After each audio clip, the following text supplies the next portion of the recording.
Jimmy, first off, congratulations on the win today. Much more comfortable compared to last week. Yeah, thank you. I don't know if it was comfortable.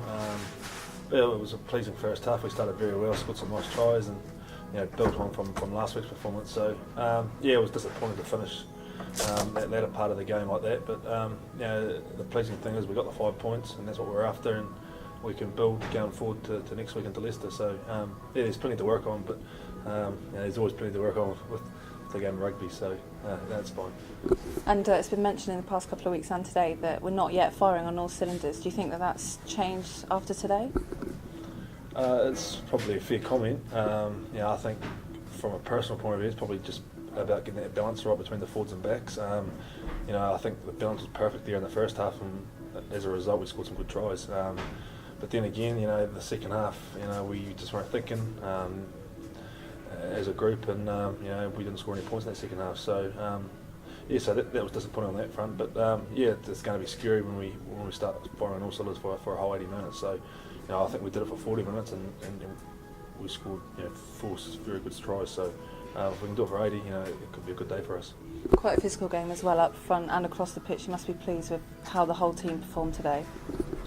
George playing halfback, you can hide from it, so you can tell the forwards to get in there.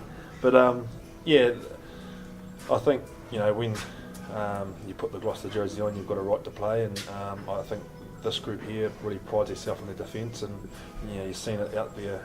They keep attacking us, and we keep keeping them out.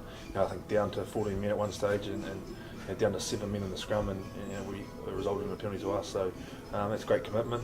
It was disappointing to finish off in that last minute with the try, but hey, majority of the game, the boys were willing, and it was there. So it's a great team to be a part of. It's a great culture, and if we can carry that on forward into the competition, then it's going to be a great year for us. Looking ahead then to Leicester next weekend, what positives can we take from today's win? I think I've touched on it. Like, we played some good brand of rugby in that first half, but it's always tough. Because you want to build a game of rugby. I think it's the old adage, you got to build a game of rugby, and we're seeing plenty of space out there as a team. So when the boys are seeing space, they like to run it. So as I said, I've touched on balance. It's about playing the right game in certain areas of the field, and we're probably guilty tonight, playing too much rugby in our own half. So I think that'll be a focus, and I think also our defence was pretty poor at times. We allowed them a lot of offloads, and our defence as a team, we're pretty high. So I imagine that'll be a work on going forward too. But, there's a lot of positives and there's a few negatives, but that's the way I look at it.